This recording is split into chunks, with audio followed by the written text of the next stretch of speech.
거리, 사무실, 계단을 오르는 사람들의 다리는 눈에 띄게 붓고 무겁게 늘어져 있는데요. 밤이면 쥐가 나고 낮에는 다리가 팽팽하게 당겨 일상조차 버겁습니다. 많은 이들이 이러한 문제를 피곤해서 그렇지 하고 넘기지만 반복되는 부종과 저림은 몸이 보내는 분명한 신호인데요. 지금 여러분의 다리는 건강하십니까? 억측 저리고 발등도 아프고 쥐가 나가지고 잠을 못 자겠어요. 너무 아파가지고. 여름 되면 짧은 거 반바지도 못 입고 쓰레기 버리러 갈래도 반바지 입고 못 나갔어요. 네, 긴 거 입어야 되고.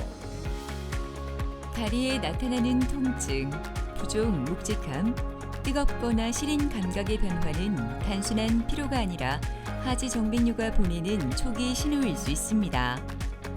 이 변화는 시간이 지날수록 서서히, 그러나 꾸준히 악화하는 만성 진행성 질환으로 이어지지만 여전히 수술 후 재발에 대한 불안을 호소하는 분들이 많다고 합니다. 그러나 하지 정맥류의 재발에는 반드시 원인이 존재합니다. 그 원인에 맞는 정확한 진단과 꾸준한 관리가 치료의 결과를 크게 바꿀 수 있다고 하는데요. 오늘은 전희재 원장과 함께 하지정맥 재발과 그 치료법에 대해 자세히 알아보도록 하겠습니다. 이 그림을 좀 보시면 하지정맥류가 뭔지에 대해서 조금 설명을 해드리겠습니다. 까만색 혈관이 말초정맥이고 이게 신부정맥입니다. 가운데가 이해하기 편하시게 지방도로, 고속도로라고 표현을 하겠습니다. 자, 지방도로가 쭉 올라와서 사타구니 근처에서 고속도로를 만나서 합류가 되어서 심장으로 올라가는 그런 흐름을 유지해야 됩니다. 정맥 안에는 이런 판막이라고 하는 문이 달려가 있습니다. 저수지 뚝이라고 생각하시면 됩니다. 이 뚝이 이렇게 생겨 있는데 기능을 해야 됩니다. 어떤 기능이냐 하면 피가 발바닥에서 심장으로 올라갈 때는 문이 열려서 잘 올라가게 하고 내려오는 피가 발생되면 문이 닫히면서 밑으로는 역류가 되지 않게끔 그렇게 잡아주는 체크밸브 역할을 해야 됩니다. 그런데 여러 가지 원인으로 인해서 이 판막이 망가지면 저수지 뚝이 터진 것처럼 터져버리면 피의 흐름이 역류가 됩니다. 그래서 이 역류되는 이 상황이 하지정맥류입니다. 판막이 역류가 되어서 터진 저 혈관을 결국에는 여러 가지 방법을 이용해서 막는 거거든요. 역류가 되지 않게끔 치료를 하는 건데 크게 이야기하면 세 가지로 나눌 수 있습니다. 하나는 그 정맥을 없애버리는 겁니다. 뽑아내는 겁니다. 옛날 수술 방법입니다. 칼을 대서 그걸 뽑아내는 방법. 두 번째는 열성 치료라고 해서 열을 이용해서 그 안에 혈관 내막을 태워서 막는 방법입니다. 보통 우리가 알고 있는 레이저 치료, 고주파 치료, 그것이 열을 이용해서 치료하는 방법이고요. 비열성 치료라고 해서 열성 치료의 단점이 있습니다. 그러니까 뜨겁잖아요. 그러니까 아프거든요. 그래서 그런 단점을 보완하기 위해서 비열성 치료라고 하는 치료 방법들이 개발되어 있습니다. 여러 가지 방법이 있는데 그 환자의 어떤 상태에 따라서 적절히 선택해서 치료하면 될 것 같습니다. 목적은 똑같습니다. 그 역류를 막는 것. 환자분들이 병원에 오셔서 가장 많은 질문이 뭐냐면 수술을 하고 나면 재발을 잘 한다는데 그게 걱정입니다. 그런 게 가장 흔한 질문입니다. 오늘 다루고 싶은 이야기도 재발에 관계되는 이야기인데 왜 재발하느냐? 크게 두 가지로 그렇게 요약을 해 볼게요. 우리가 이거 그림을 이렇게 한번 보십시오. 이해를 돕기 위해서 여기가 신부정맥입니다. 여기가 말초정맥입니다. 고속도로, 지방도로라고 생각하시면 됩니다. 우리가 치료를 한다는 말은 이 하얀색으로 표시되어 있는 이 정맥이 역류가 되어서 이 정맥을 완전히 폐쇄를 시키는 것이 치료입니다. 자, 두 번째와 세 번째가 완벽하게 치료가 되지 않아서 피가 올라가다가 옆으로 해서 가지를 통해서 밑으로 새는 것을 보고 있습니다. 보이고 있습니다. 저수지 뚝이 제대로 안 막혔다는 말이죠. 그리 되면 밑으로 중력위에서 또 피는 새게 돼 있습니다. 이게 이제 재발입니다. 두 번째는 여기 보시면 파란색 심부정맥과 노란색 지방도로가 있는데 심부정맥과 그 말초정맥은 연결되어 있습니다. 샛길이라고 보시면 됩니다.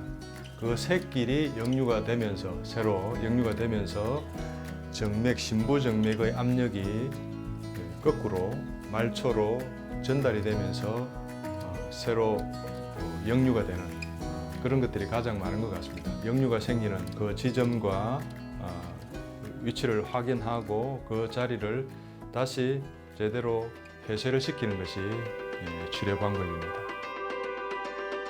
차가운 겨울 공기가 옷깃을 파고들지만 씩씩하게 병원으로 걸어가는 김태영 아버님. 한동안 다리가 무겁고 밤이면 한두 번씩 찾아오는 쥐와 저린 감각 때문에 잠을 설치곤 했던 김태영 아버님은 종아리와 발바닥이 칼로 긋는 듯 아프고 감각까지 둔해져 일상에서 걷는 일조차 점점 부담이 되었습니다. 4년 전 받았던 하지 정맥류 수술이 재발해 이곳에서 고주파 재수술을 받았는데요. 지금 그의 상태는 어떨지 궁금해집니다. 나이 70을 딱 넘어서니까 다리가 좀 지릿하게 아프기 시작해가지고 70 한둘 됐겠네. 밤 되니까 다리가 지가 나고 엄청 저리고 발등도 아프고 그럴 때 쩌릿쩌릿한 기운도 있고 특히 자다가 지가 나가지고 잠을 못 자겠어요. 너무 아파가지고 그래 몇 번 일어나가지고 다리를 잡고 이렇게 이래가지고 주물고 에다가 좀 자고 이래가지고 잠을 못 자니까 사람이 낮에 엄청 피로하고 죽겠는 기라. 그래서 이제 그 다른데 뭐 쑥덤도 해보고 뭐 침도 맞아보고 뭐 한의원에도 가보고 뭐 다른 병원에 가 치료를 해보고 그게 안 되는 기라. 힘들어서 못 견디서 그래서 내가 이제 또 다른 데 좋은 데가 없는가 싶어서 이제 이래 쭉 살펴보고 이렇게 찾아보는 중에 저 가면 좋겠다 싶어서 와서 하니까 꽤 많이 좋아졌습니다. 여기 와서 해가지고. 예. 피가 올라가는 게 파란색입니다. 내려오는 게 빨간색인데 빨간색은 안 보인다, 그지? 이제 제가 수술해 난 자리 왼쪽 밑에 여기 오른쪽 보입니까? 동그란 거 작은 거. 예, 보입니다. 수술한 자리도 지금 빨간색이 보이지 않고 역류가 없습니다. 예. 잘 됐고요. 여기 이제 사타구니부터 쭉 발목까지 전체적으로 쭉 다 봤는데 전혀 역류는 없으시고요. 재발되진 않았고요. 발목 근처에 이제 잔가지들이 조금 보여서 오늘 그것만 경화제 약물 치료만 조금 하고 가시면 될 것 같습니다. 그럼 조금 이따가 좀 기다렸다가 좀 치료를 해드릴게요. 조금 앞에 앉아 계십시오. 고맙습니다. 4년 전에 또 다른 병원에서 하지정맥류 진단 받고 수술 받았던 환자였거든요. 그래서 수술 후에 이제 증상이 좋아져서 지내시다가 최근에 이제 이런 증상이 있어서 내원을 했습니다. 저희들이 초음파 검사를 해보니 이게 그림처럼 이게 지방도로가 고속도로에 붙는 여기서부터 여기까지는 치료가 되어서 막혀 있는데 그 무릎 밑으로는 역류가 다시 발생된 케이스고요. 또 뒤쪽 소복제 정맥 두 개도 폐쇄가 돼 있고 밑에는 또 열려 있고 또 왼쪽 위쪽 뿌리 부분은 다시 열려가 있고 중간은 또 폐쇄가 됐고 밑으로는 다시 또 역류가 있고 이런 이제 재발된 상태로 이제 보고 수술을 했던 케이스입니다. 위쪽은 레이저를 이용해서 수술을 하고요. 밑에 쪽은 고주파를 조금 이용했고요. 그 외의 거는 경화제 치료를 병합해서 치료를 해서 완치가 되었던 케이스입니다. 고주파 수술 후 남아있는 미세혈관이나 잔가지를 정리하기 위해 오늘 경화제 약물 치료를 받는 김태영 아버님. 여기 보시면 동그란 거 보입니까? 저게 이제 오늘 치료할 혈관이거든요. 여기다가 제가 주사 바늘을 찌릅니다. 따끔합니다. 주사 바늘 보입니까? 움직이는 거, 하얀 거. 예, 혈관 안으로 지금 주사 바늘이 들어갔거든요. 저 혈관에다가 이제 경화제라고 하는 약을 주입을 합니다. 저 혈관이 어떻게 변하는지 보십시오. 약이 들어가면 저렇게 하얀색 보입니까? 혈관 따라서 쭉 약이 올라가지. 예, 저러면 저 혈관이 막혀버립니다.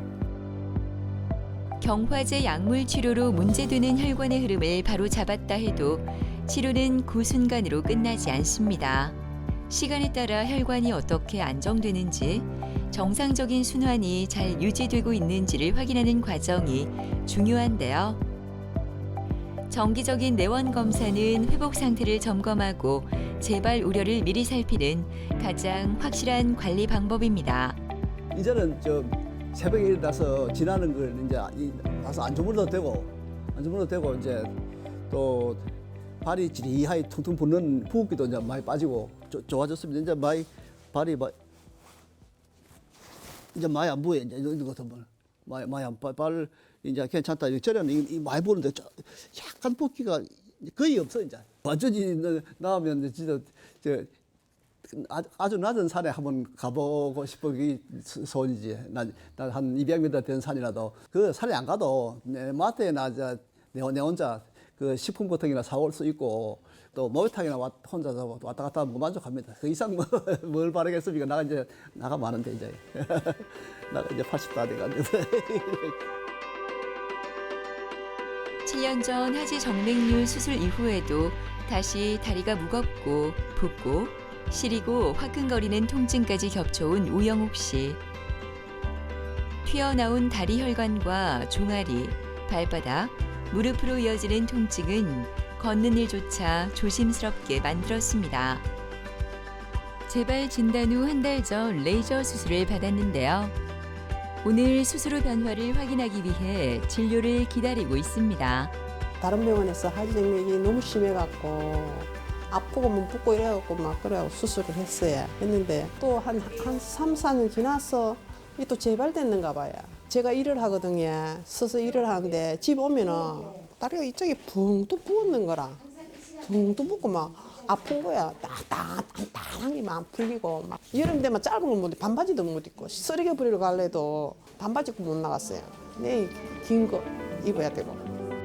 안녕하세요. 안녕하세요. 우리가 수술 전에 오른쪽 다리가 무겁고 땡땡하고 붓고 진하고 저리고 시리고 다리가 화끈화끈거리고 혈관도 튀어나왔고 종아리도 아프고 발도 아프고 무릎도 아프고 발바닥 감각도 이상하고 그랬죠. 맞아요. 예전에 7년 전에 수술 받으셨다 했잖아요. 쭉 괜찮다가 언제부터 이런 증상이 생겼어요? 한 3, 4년인가 좀 3, 4년 지나서부터 생겼어요. 예. 하지정맥류는 언제든지 새로 생길 수 있거든요. 새로 생기는 것을 적절하게 그때그때 정리를 안 해주면 자꾸 커져요. 커지고 밑으로 많이 몰리고 그러면서 재발이 되거든요. 그래서 적절한 관리를 못 받으셔서 이렇게 된 거거든요. 자, 오늘 초음파 검사를 한번 해볼게요. 지금 상태가 어떻는지 수술 후에 한번 보입시다. 지금 여기 보시면 빨간색 보이지? 여기 고속도로 정맥이 제가 눌렀다가 파란색이 되었다가 놓으면 빨간색으로 바뀌지? 이거는 피가 밑으로 샌다는 소리입니다. 이게 합병증입니다. 하지정맥류를 너무 오래 두셔서 이런 합병증이 생겨 있거든요. 하지정맥류를 치료했다고 해서 이거 신부정맥, 고속도로는 치료를 할 수 없거든요. 그래서 이제 증상이 조금 무겁다, 조금 붓는다고 느끼시면 스타킹이나 그다음에 혈액순환제 약을 조금씩 드시는 게 증상을 최소화시킬 수 있습니다. 예. 이분은 7년 전에 또 다른 병원에서 수술을 받았던 환자입니다. 오른쪽만 수술을 받았었는데요. 이 경우 증상이 좋아졌다가 최근 이제 다시 여러 가지 증상이 많이 나타났습니다. 저희들 병원에 왔을 때의 사진인데요. 겉으로 멀쩡해 보이고 또 뒤쪽에서는 이렇게 혈관이 이렇게 튀어나온 이런 사항들을 보이고 있습니다. 밑으로 내려오는 이 흐름은 올라가는 파란색을 나타내는 거고요. 올라가는 이 흐름은 빨간색, 피가 역류돼서 밑으로 내려온다는 의미입니다. 그래서 4에서 시작된 이 올라가는 흐름들이 1초, 2초, 3초, 4초 이상 지금 역류가 지속되고 있다는 말입니다. 수술한 자리와 다시 재발했던 흐름들이 보이고 있습니다. 왼쪽은 수술을 안 했던 곳인데 그 사이에 7년 사이에 새로 하지정맥류가 진행되었던 케이스입니다. 오른쪽 왼쪽 동시에 치료를 했던 케이스입니다. 지금 현재 이 환자는 초음파상에 재발되지 않고 정상도 다 호전되어서 잘 지내고 계십니다. 지금 내가 생각할 때는 거의 한 8, 90%? 좋아요. 지금 엄청 기분 좋아요. 아니 일단 걸으면 가볍고 일단 그러면 저녁에 또 이래 내가 이 옷을 또 이래 입어보거든요. 그 파란 줄이 거기 안 보이고 이러니까 지금은 막 그런 게 없고 가벼우니까 일단은 막 일단 제 생각으로 가벼우니까 좋아 저는. 이래 치마도 한번 입고 싶고 살랑거리고 다니고 싶고 진짜 그래 나도 다리가 이제 매끈하다 이런 자랑도 하고 싶고 한번 내놓고 싶고 그래 그런 마음입니다.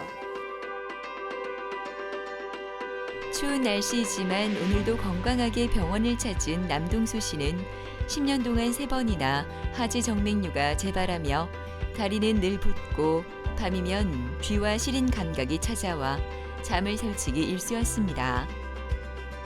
튀어나온 혈관과 가려움, 허리까지 이어지는 통증은 걷는 일상조차 부담스럽게 만들었는데요. 이곳에서 수술을 받은 후 모든 생활이 편해졌습니다. 장사하면서부터 다리가 계속 안 좋아졌었던 것 같습니다. 제가 일하는 시간이 4시 좀 넘어서 출근해서 아침 7시, 8시까지 시장까지 다 보면 아침 7시, 8시까지 일을 했었습니다. 발다리가 많이 붓고요. 발바닥도 쑤시고 피부 색까지 새카맣게 변할 정도로 일을 많이 하고 나면 새벽쯤에 되면 걷는 게 되게 힘들었습니다. 다른 병원에서 3번 수술을 하셨잖아요. 그래갖고 저희들한테 증상이 있으셔서 심한 상태로 오셨는데 일단은 하지정맥류는 수술해놨고 이 심부정맥 고속도로가 역류되는 거는 안고 살아가셔야 돼요. 하기 전에 이미 합병증으로 심부정맥 기능 부전이 와서 그런 거예요. 그래서 향후 이제 압박 스타킹하고 그다음에 정맥 순환제를 적절하게 잘 이용하시면서 지내는 게 관건입니다. 1년이나 2년에 한 번씩 저하고 만나서 초음파하고 새로 생기는 잔가지나 또 역류가 생기는 걸 보고 경화제 치료를 통해서 간단히 해결할 수 있으니까 그렇게 하시고 잘 관리하시면 될 것 같습니다. 1년에 한 번씩 봅시다. 예. 잘 돌아가십시오. 예. 남동수님 같은 경우에는 최근 10년 동안에 여러 증상으로 이곳저곳 3번을 수술을 했습니다. 그러니까 가족력이 있었고 아버님도 하지정맥류 환자였고 사진 보시는 것처럼 다리가 너무 붓고 쥐가 나고 시리고 화끈거리고 가렵고 발바닥도 통증이 생기고 그래서 이분이 직업상 오래 서서 일해야 되는 직업이었는데 직업 마치고 나면 다리가 퉁퉁 부어서 매번 자르고 일상생활하는 게 너무 불편해하는 상황에서 저희 병원을 찾았습니다. 하지정맥류 수술 후에도 통증과 부종, 무거움이 계속된다면 남아있는 정맥이나 새로 형성된 혈관에서 다시 문제가 생겼다는 신호일 수 있는데요. 하지정맥류는 진행성 질환이기 때문에 재발 부위를 정확히 찾아 정밀 초음파로 원인을 확인하고 그에 맞는 재수술을 통해 혈류를 다시 바로잡는 과정이 필요합니다. 재발이 되었다라고 진단이 되면 반드시 적절한 치료를 받으셔야 진행이 되지 않습니다. 그러니까 정상이 없다고 진단된 하지정맥류를 두게 되면 결국에는 더 흘러내리고 역류가 더 진행이 되고 더 악화되고 결국 정상으로 나타나니까 진단을 적절히 정확하게 받아보시고 진단이 하지정맥류라고 진단이 되면 치료를 해 주시는 것이 장기적인 환자의 건강을 위해서 좋을 것 같습니다. 그래서 남동수 환자분 같은 경우에는 아까 설명드렸듯이 재발된 부위를 확인하고 위쪽 부분은 레이저를 이용해서 접근을 해서 이 부분을 치료를 하고 밑에 부분들은 고주파를 이용해서 하고 그 다음에 잔 가지들은 경화제를 치료해서 복합적으로 종합적으로 치료를 했던 케이스입니다. 그래서 이 환자 같은 경우에는 결국 심부정맥의 역류에 의한 그 압력이 밖으로 나오는 잔가지들이 새로 생길 수 있으니 정기적으로 검진을 하면서 새로 생기는 문제는 간단히 경화제로 치료를 할 수 있을 것으로 예상됩니다. 오늘도 가게로 출근한 동수 씨. 어머니와 함께 어묵을 끼우며 준비에 한창인 동수 씨 얼굴엔 예전과는 다른 안정감이 느껴지는데요. 예전에는 오래 서 있는 것조차 힘들었지만 이제는 일하는 게 즐겁기만 합니다. 오늘 병원 갔다 온 건 어떠노? 네, 쌤이 많이 괜찮아졌다고 하네. 그렇구나. 예, 뭐 관리만 잘하면 뭐 그냥 괜찮다고 합니다. 퉁명스럽게 들리지만 사랑이 가득한 어머니의 대답에 동수 씨의 마음도 한결 편안해졌는데요. 오늘도 그는 건강해진 다리 덕분에 하루를 조금 더 자신 있고 여유롭게 시작합니다. 다리에 찌라는 거는 전혀 없었고요. 새벽 늦게까지 장사를 해도 뭐 다리가 되게 좀 가볍고 움직이기가 좀 편해졌습니다. 저희 와이프가 별명이 순빛인데요. 그 10년 동안 제가 다리가 많이 좀 아파가지고 걱정을 많이 끼쳤거든요. 잘 나서갖고 놀러도 많이 다니고 돈도 더 많이 벌어주고 싶습니다. 하지정맥류에 대한 잘못된 편견이 몇 가지가 있는 것 같습니다. 첫 번째는 하지정맥류는 밖으로 튀어나오지 않으면 하지정맥류가 아니다라고 하는 말을 많이 듣습니다. 그래서 환자들이 검사를 하고 난 후에 하지정맥류라고 하면 내가 이렇게 하나도 튀어나온 게 없는데 무슨 하지정맥류란 말입니까? 이런 질문을 많이 받습니다. 대부분 피부 안에 숨어 있기 때문에 밖으로 돌출되지 않습니다. 그걸 알고 계셔야 될 것 같고요. 두 번째는 하지정맥류 수술하고 나면 재발을 잘한다더라. 이게 이제 잘못된 상식 중에 하나인 것 같습니다. 1년이나 2년에 한 번씩 초음파를 통해서 새로 생길 수 있는 정맥 가지들을 적절하게 관리하시면 재발하는 확률은 줄일 수 있습니다. 하지정맥류는 치료가 끝났다고 끝나는 질환이 아닙니다. 생활 습관, 체중 관리, 적절한 운동과 주기적인 검진이 재발을 막는 가장 중요한 요소라고 하니까요. 다리가 보내는 작은 신호를 외면하지 말고 조기 진단과 꾸준한 관리로 건강한 다리 지켜보시는 건 어떨까요?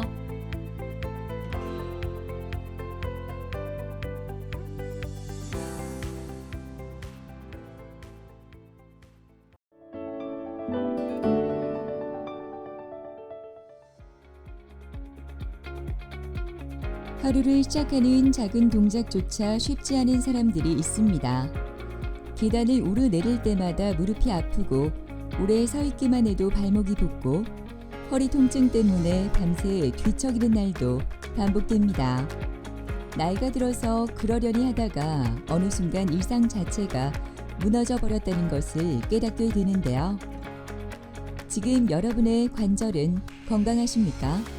처음에는 좀 불편하다 그 정도로 느꼈었는데 그래서 갑자기 발목이 좀 이렇게 욱신하기 막 그렇더만은 그러니까 이 바닥에 앉았다가 일었을 때 한꺼번에 한 번에 다 못 일어나고 이래 다른 뭘 짚어야 일어나고 무릎 안쪽으로 통증이 양쪽 다 있었어요. 우리나라는 지금 관절 질환 고위험 시대에 놓여 있습니다. 중장년층의 절반 이상이 한 번 이상 관절통을 호소하고 퇴행성 변화는 40대부터 빠르게 증가하는데요. 하지만 통증을 참거나 파스 진통제만으로 버티는 일이 여전히 흔하게 나타나고 있습니다. 그뿐만 아니라 수술에 대한 두려움으로 치료를 미루는 분들도 많은데요. 최근 수술 없이도 일상생활의 불편함을 빠르게 해소하고 관절의 기능을 되찾아주는 비수술적 치료법이 주목받고 있습니다. 오늘은 유재흥 원장과 함께 관절 주사 치료에 대해 자세히 알아보도록 하겠습니다.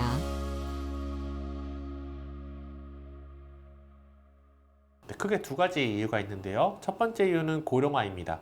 나이가 들수록 연골은 닳고 근육과 인대는 약해지면서 관절에 걸리는 부담이 훨씬 커집니다.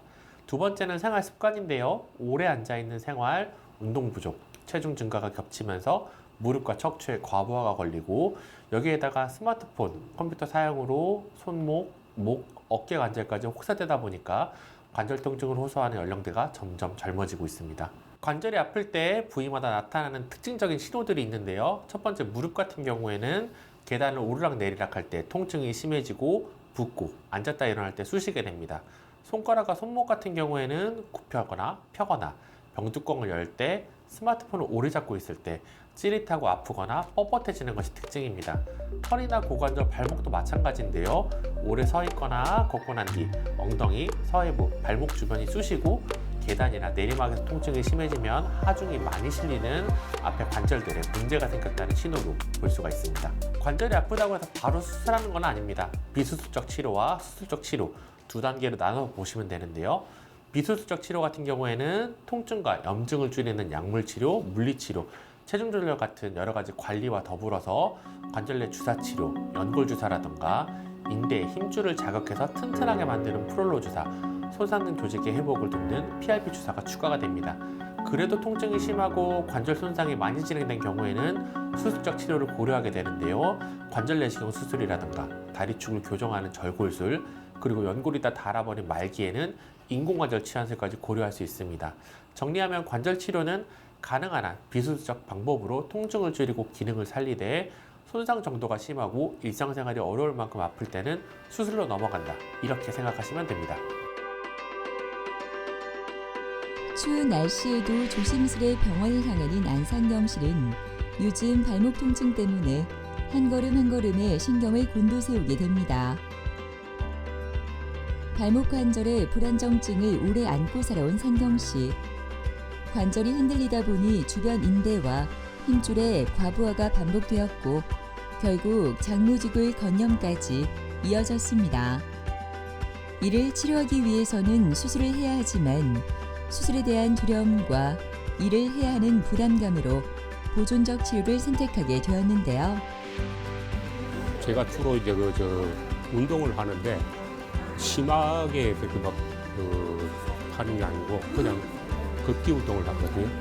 걷기를 좀 빠른 템포로 해가지고 걷는 운동을 자주 하는데 그게 하루에 한 보통 10,000보 이상은 이렇게 걷고 그다음에 계단 아파트 계단을 한 20층을 이렇게 올라가고 6개월 동안 약간 좀 무리를 했던 것 같아요. 그래서 갑자기 발목이 좀 이렇게 욱신하니 막 그렇더만은 좀 그 뒤로 짜릿짜릿하는 그런 그게 있어가지고 삔인 것도 아니고 그냥 약간 처음에는 좀 불편하다 그 정도로 느꼈었는데 그래도 별거 아니고 그냥 8년 다니면서 이제 침 맞고 또 운동하고 걷기 운동 막 하고 이러다 보니까 그게 약간 좀 악화가 된 것 같아요. 그 원장님께서 이제 그 하시기 전에 설명을 해주시더라고요. 이게 이제 그 통증하고 그다음 인대 강화하고 염증을 잡아주는 그런 역할을 많이 한다면서 그래서 그 이야기 듣고 이렇게 통증하고 인대 강화를 할 것 같으면은 되겠다. 그래서 제가 이제 여기서 주사를 맞기로 결정을 한 거죠. 안녕하세요, 아버님. 네, 일주일 만에 뵙습니다. 네. 저번 주에 주사 치료를 드렸는데요. 네. 오늘 좀 어떠세요? 예, 저번 주보다는 통증이 많이 나아졌습니다. 움직이거나 그럴 때 조금 나으세요? 예, 예.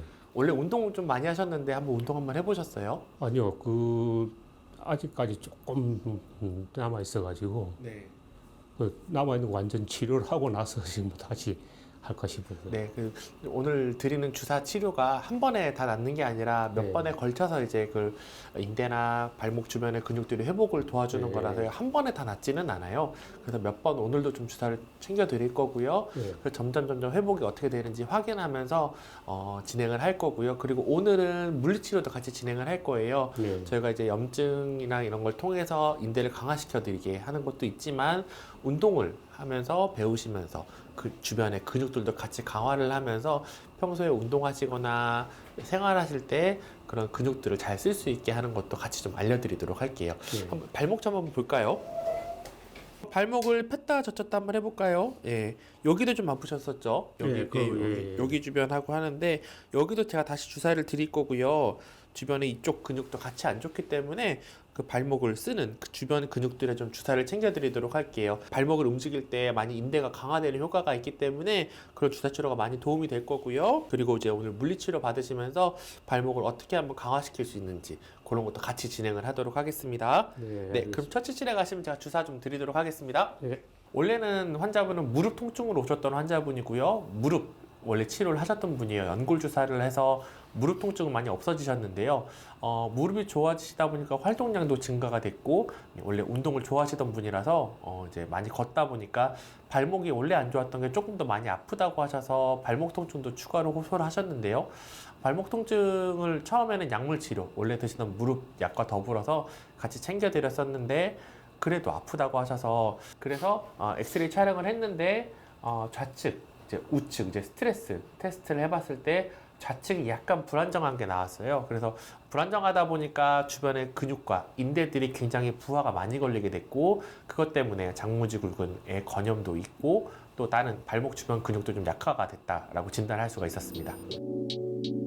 장무지굴 건염은 발목 안쪽을 지나는 힘줄에 반복적인 하중이 쌓이면서 생기는 대표적인 과사용 질환으로 이 힘줄은 엄지발가락을 굽히고 걸을 때 균형을 잡는 데 중요한 역할을 하므로 많이 걷거나 계단을 자주 오르면 쉽게 피로가 누적됩니다. 젊었을 때는 발목을 많이 삐시게 되는 경우가 있는데요. 그때 제대로 된 치료를 안 했을 경우에는 바깥쪽 인대가 늘어나면서 관절이 불안정해지고 보행할 때마다 발이 살짝씩 안쪽, 바깥쪽으로 흔들리게 됩니다. 이때 몸은 균형을 잡기 위해서 발바닥 안쪽과 엄지발가락을 꽉 잡아주는 근육과 힘줄, 특히 장무지굴근에 계속 과부하를 걸게 됩니다. 발목이 불안하게 되니까 사람은 무의식적으로 발을 꽉 쥐듯이 딛게 되고 엄지발가락을 세게 밀면서 걷거나 뛰게 되는 거죠. 이 과정에서 장무지굴근이 뒤꿈치 안쪽 뼈와 뼈 사이 좁은 터널을 반복해서 마찰하면서 미세 손상이 쌓이고 결국 만성적인 건염으로 이어질 수 있게 됩니다. 환자분들이 겪는 대표적인 증상은 발목 안쪽과 발바닥, 엄지발가락 쪽으로 이어지는 깊은 통증, 그리고 발목을 움직일 때마다 생기는 통증들이 굉장히 심해지게 됩니다. 맨 처음에는 소염 진통제, 물리치료 등을 병행하면서 발목 주변 근육 강화, 특히 바깥쪽 비골근과 장무지굴근 스트레칭 강화 운동을 같이 진행을 하고 장무지굴근 주위에 프롤로 주사를 하게 되고 발목을 움직이는 데 사용되는 근육들에도 프롤로 주사 치료를 동시에 시행했습니다. 초음파로 위치를 정확히 확인하면서 여러 지점에 소량씩 주입해서 염증이 반복된 발목, 힘줄 주변을 동시에 강화하는 전략을 썼습니다. 이제 주사 치료를 할 텐데요. 오늘 드릴 거는 프롤로 주사라고 해서 포도당의 주성분인데요. 인대 쪽에 약간의 염증을 일으켜서 자연 회복이 되면서 강화되게 하는 거거든요. 예. 저번에 드린 데하고 비슷하게 이쪽 세 군데에다 주사를 놓을 거고요. 대부분의 근육들이 발목을 움직이실 때 사용하는 근육들이거든요. 그럼 이제 평소에 이제 움직이시거나 원래 좋아하시던 운동을 할 때 많은 좀 도움이 되실 거예요. 그럼 잠깐만 소독하고 제가 주사를 챙겨 드릴게요. 프롤로 주사 치료는 손상되거나 느슨해진 인대와 관절 주변 조직의 회복을 유도하는 약물을 주입해 관절의 안정성을 높이는 비수술 치료인데요. 흔들리는 발목을 다각도에서 확실하게 잡아주기 위해 발목 주변 3곳의 주요 인대 부위에 집중적으로 주사가 이루어집니다. 제가 일부러 약간 염증을 만들어주는 주사라고 말씀드렸죠. 예. 그 회복이 좀 될 때까지는 좀 뻑뻑할 수가 있습니다. 근데 이게 너무 이제 걱정하지 마시고요. 평소 생활하는 하시는데요. 만약에 이쪽에 열감이 난다거나 너무 아프거나 하시면은 언제든지 병원에 오셔서 저한테 좀 진료를 받으셔야 됩니다. 아셨죠? 알겠습니다. 네. 프롤로 주사는 쉽게 말하면 늘어나고 약해진 인대나 힘줄을 다시 조여서 튼튼하게 만들어주는 인대 강화 주사입니다. 가장 큰 효과는 2가지인데요. 첫 번째로는 만성 통증을 줄여줍니다. 고농도의 포도당 용액을 약해진 부위에 주사하게 되면 가벼운 염증 반응이 생기고 이것을 회복시키기 위해서 혈류와 영양 공급이 집중되면서 새 콜라겐이 만들어집니다. 그러면서 인대와 힘줄이 두꺼워지고 단단해지면서 통증이 서서히 감소합니다. 2번째로는 기능을 회복시키고 재손상을 줄여줍니다. 그래서 테니스 엘보, 골프 엘보, 발목과 무릎 인대 손상처럼 반복적으로 쓰여서 늘어지고 약해진 부위에서 좋은 결과를 보이게 됩니다. 환자분들은 주사 치료라고 하시면 한 번에 다 끝나는 것을 생각하시는데요. 프롤로 주사는 염증을 일으켜서 계속 강화를 시켜주는 거기 때문에 한 4-5번 정도는 받으시는 게 효과를 극대화할 수 있습니다. 절에 비해 가지고는 일단은 통증이 많이 없어졌습니다. 프로테이즈로 따지면은 한 70에서 80% 정도 통증은 많이 없어졌고요. 걸을 때도 많이 좀 부드러워진 그런 느낌이 들고 계속 운동하다가 안 해버리니까 요요 현상 비슷하게 좀 와가지고 닦고 나면은 제일 먼저 우선해야 되는 게 이제 운동을 다시 시작을 하려고.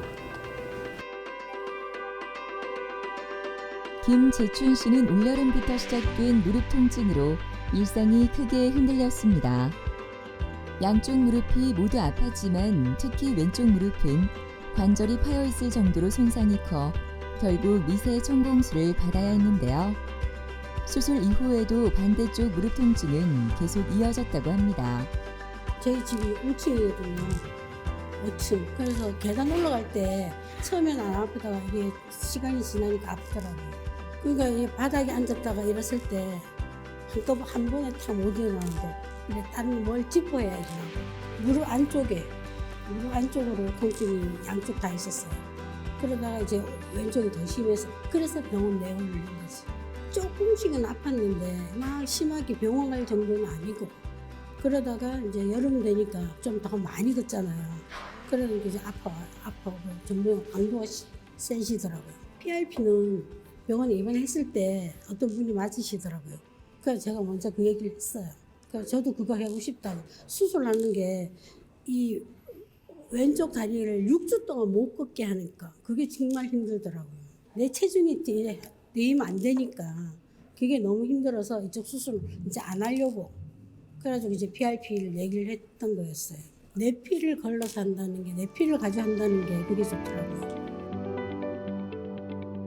어머니 안녕하세요. 네, 안녕하세요. 잘 지내셨어요? 네, 저번에 수술 받았던 쪽은 어떠세요, 무릎은? 걸으니까 좀 아파요. 걸으니까 조금 네. 아파요. 그래도 네. 수술 전보다 좀 나으세요? 많이 네, 낫죠. 많이 낫죠. 네. 연고를 좀 재생하게 해드리는 시술이었기 때문에 한 달 정도 좀 불편한 게 있었는데 그래도 그거 지나면 점점 좋아지고 있는 거거든요. 그러니까 처음 보다가는 많이 좋아졌는데 그래도 네. 불편한 점이 있어요. 아직은 좀 남았죠. 그리고 원래 안 좋았던 우측 무릎이랑 네. 좌측 무릎인데 우측 무릎은 계속 저희가 주사도 드리고 약도 드리고 했었잖아요. 네. 근데도 지금 좀 아프신 거죠. 네. 그래서 오늘은 저희가 이제 기본적인 치료가 잘 안 됐기 때문에 좀 효과가 좀 떨어져서 오늘은 PRP라고 하는 이제 혈소판이 농축된 주사를 제가 좀 무릎에 드릴 거예요.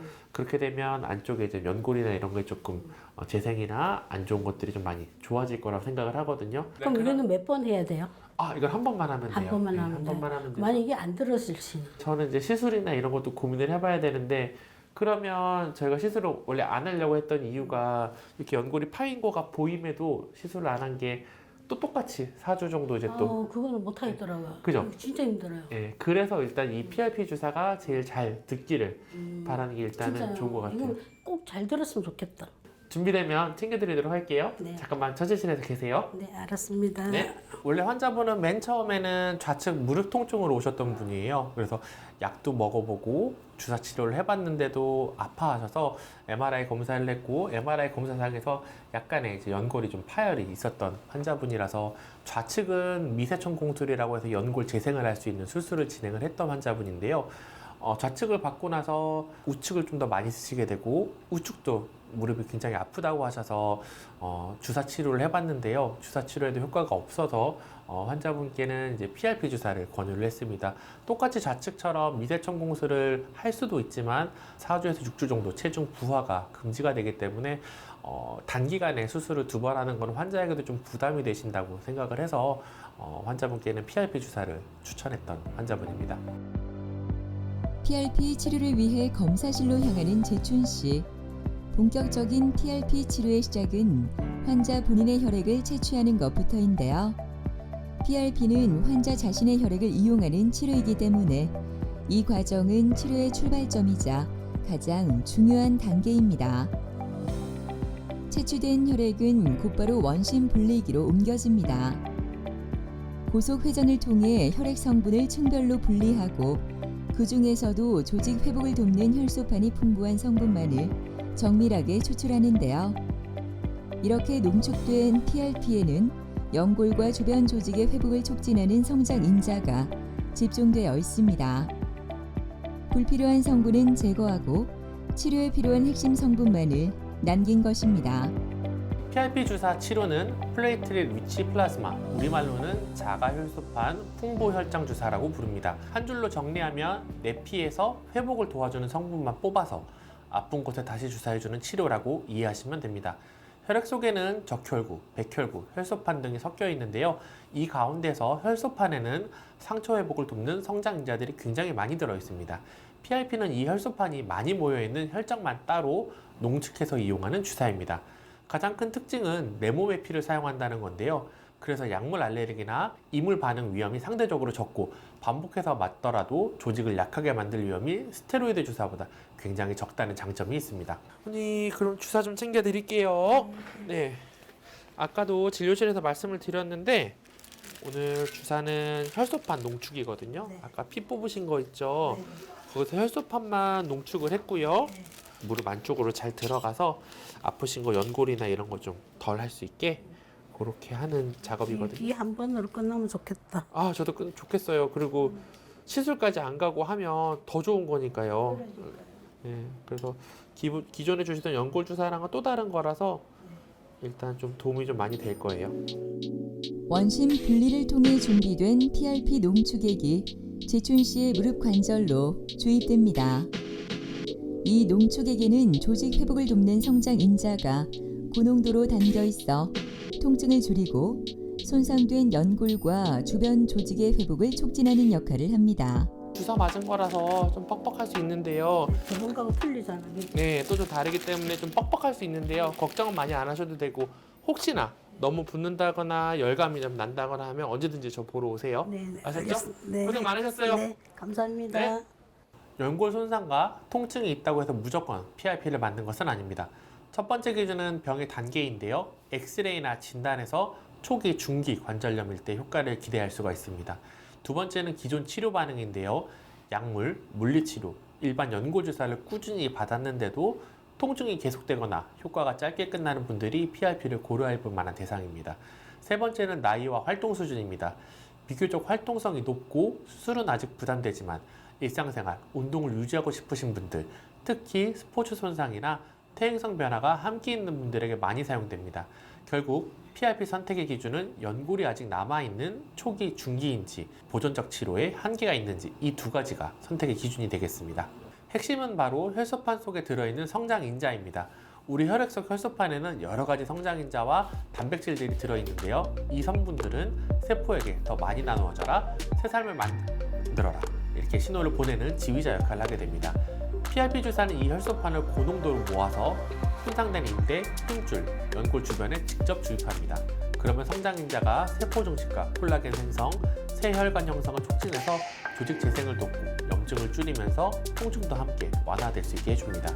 그래서 PRP는 단순히 통증만 가리는 주사가 아니라 손상된 조직을 튼튼하게 다시 만들어주는 재생치료에 가깝습니다. 결국 PRP의 원리는 내 피 속 회복 인자를 고농도로 모아서 필요한 곳에 다시 돌려보낸다입니다.